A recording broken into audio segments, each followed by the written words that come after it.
Lachlan Kitchen here this afternoon, and we're continuously seeing records broken when it comes down to the rental markets in Dubai and across the UAE. But one of the big growth areas are people that are on month-to-month accommodation. To talk about this, and also to talk about the company, the founder of Mr. Alfred is joining us in the studio, and Mr. Oriol Plana. Thank you very much for joining us here on Talk 100.3. Thanks for hosting. No, it's great to have you here. So you run this company, Mr. Alfred, that's described as an end-to-end partner for vacation rental properties. So do you work when it comes down to, for owners, when it comes down to property management and revenue and keeping all the accounting and everything in order, because they may possibly live overseas and they want their asset to be looked after? Yes, exactly. So basically, I mean, if you don't mind, I can give a little bit of background of how we did and why we did this. So 6 years ago, we created a property management company that is called High Guests, where we were managing these properties for investors, for people overseas and all this. No? And we realized there was no software around there to help us manage the accounting, the operations, and manage the people, the business itself, right? So we created Mr. Alfred after 4 or 5 years, understanding the market. So the software is targeting property managers mainly, companies that run 10, 20, 30, 80, 150 properties on behalf of owners to manage the day-to-day of the business, the operations, the revenue, the commercialization, any task. And for a lot, I hear a lot of landlords say that if you own a property in Dubai, just say you're in an area, you're in downtown or Business Bay or on the Palm, is it better to have one tenant for 12 months, or is it financially better to have month-to-month tenants where you can regularly clean and inspect and oversee your apartment?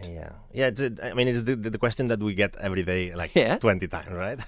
So it depends on the area, as you said. Like in the Palm, in downtown, in Marina is quite profitable. The short-term rentals, the vacation rental. From an owner perspective, I think it's even more hands-free to have a company managing everything.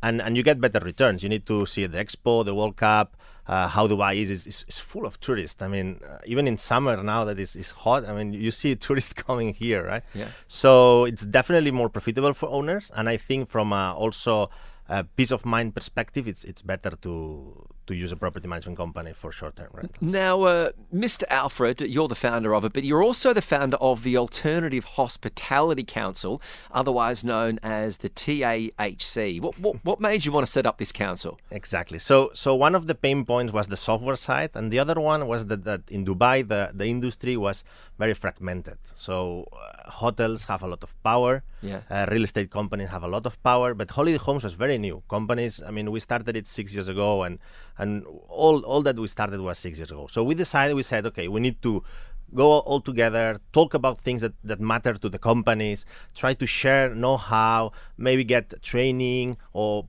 best practices. So we created this we call it like a forum for innovation and a lab, where we do roundtables, we do companies come and explain how to improve the operations, how to do better accounting, how to use like interior design, renovations for improving the look and feel, pictures, and all this. Because I spent the first couple of years in Dubai, really in month-to-month or hotel apartments, and that's what I noticed. I could rent the same apartment through a real estate agent yearly, through another agent month-to-month, or I could do it directly through the hotel, who may have their own hotel management service. Correct. And I remember thinking, are they paying fees out to all these, different companies, or do you only get a commission if you've been able to get the like it was because I'd see the ad on a real estate website, and then I'd go in and I'd do a better deal negotiating with the hotel directly. Yeah. It's just so convoluted. Correct. Exactly, and we need to think that in Dubai it's like 5 years old, all this Airbnb wave. In Europe, US, I mean, it has been going on for 20 years maybe, but we are quite new here, and we're growing faster than any place in the world. So it's also about the quality of the service. Maybe you had a good service, we don't know, but there are companies that are small and that sometimes they don't provide the best service. So we want also to increase the standards of everyone, so that also the image of Dubai gets better out there. And the people who come to Dubai know they will be served like 5-star service from any company. Well, I think that's very true. If someone has a bad experience with a bad landlord, they go back and tell 10 people, don't go to Dubai. Correct. just because they've had a bad landlord who's put up incorrect pictures of the apartment they were going to stay in. Exactly. There's also been the news that came out today, this idea of the QR code in the front of buildings. Yeah. Talk me through this situation. Is this going to be beneficial for owners, or is it going to be better for visitors and people looking to lease? Yeah, I think it's for visitors. It's a matter. I mean, it's very new, as you know. I mean, it's in the news, and we need to understand the details. But I think we're using already some barcodes for the same purpose, and I think it's a matter of informing about the building, the location, the amenities, the company, and the legalities. Because every apartment has to have a permit. The company that manages it has to be registered in DTCM and DED. So there is a lot of regulations around it, and I think Dubai wants to enforce and enhance the regulations part of it, so that the guest is better served from all the points. Yeah.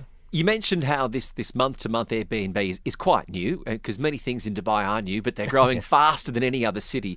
So why is it then so important for owners or managers to kind of build this community for holiday homes, so there's somewhat of a council there where you can work together?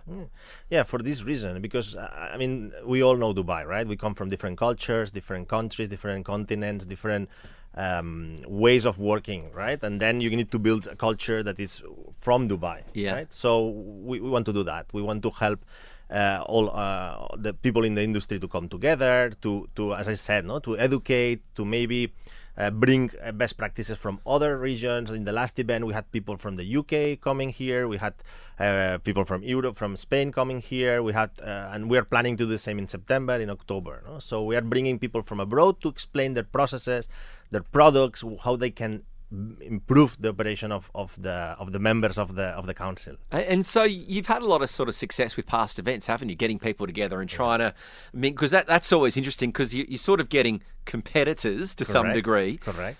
But I guess you've got to realise that if you come together, it's going to make the pie bigger. Exactly. And that's a really good point, because we're talking to competitors that were competitors 5 years ago. Now our clients can be clients, but they still are competitors. So and also that's part of the culture we want to foster, right? The collaboration, we call it a collaboration, a forum, a lab, so that we see, of course, we have our clients, competitive advantage, how we do things better than the other or different, but there are common grounds that we can all learn, like processes of cleaning, or standards.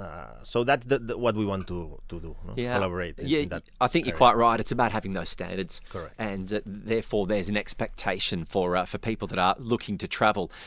What are the future plans for the council? What are you looking to take on, the hotel industry? What are the plans you're looking at? Not at all. Actually, we want to collaborate with the hotel industry because they do have better practices than us based on the 50 years of experience, right, here in Dubai. So we plan to do one event maybe every 2 months, stopping now in summer. Oh, wow. Okay. I heard that you were talking about it. So I think our next event is about corporate tax. Yeah. Because it's something that affects us a lot.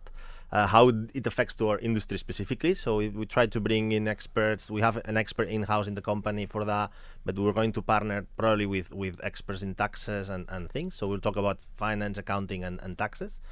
And then in October, we are going to announce a partnership with an international organization that will come to Dubai for a larger event, maybe 2 days with international speakers. And wow, okay. So there are a lot of benefits. If you are someone who's a landlord and you do have your apartment that's being leased month to month, you should really look to join the council, because then if you've got a problem, it's shared, you've got advice to go to, you've got someone, if you're worried about the tax system, you can join the council and the assistance is there for you. Correct. Wonderful. If people do want more details to join the Alternative Hospitality Council, where's the best place they can go? So we're quite active in LinkedIn, so you can see everything there. Can you tell our producers, because they need some help to try and, Yeah, so we do a lot of videos. We try to do summaries of the attendees so that people really listen not from us, because we can be marketing. Perfect. They listen from the attendees and the benefits. So basically LinkedIn, we are going to start sending out emails as well to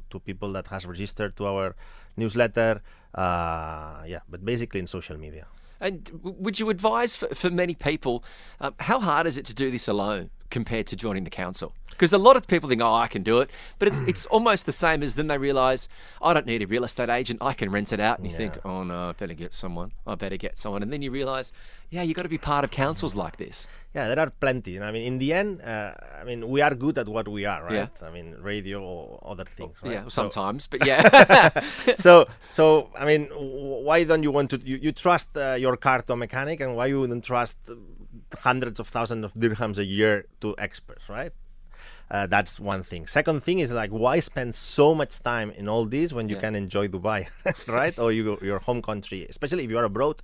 How would you do it, right? That's it. And then in the end, it's sharing sometimes the bad experiences from an owner or a property manager perspective, only sharing them, and someone telling you, hey, yeah, I had the same thing. I had the worst people that came over from Spain and they're never coming back, all that sort of stuff. Exactly. Oh, they did this. What did you do? Oh, I did this. So sharing experiences already makes you better. Not only, as I said, trainings or anything. It's just sharing experiences, because in the end, the union of more people, it will make us stronger. It sounds like if you are joining, you're really tapping into the power of networking. Correct. To help, to share experience and share lessons. So if you do want to be a part of it, it's the Alternative Hospitality Council.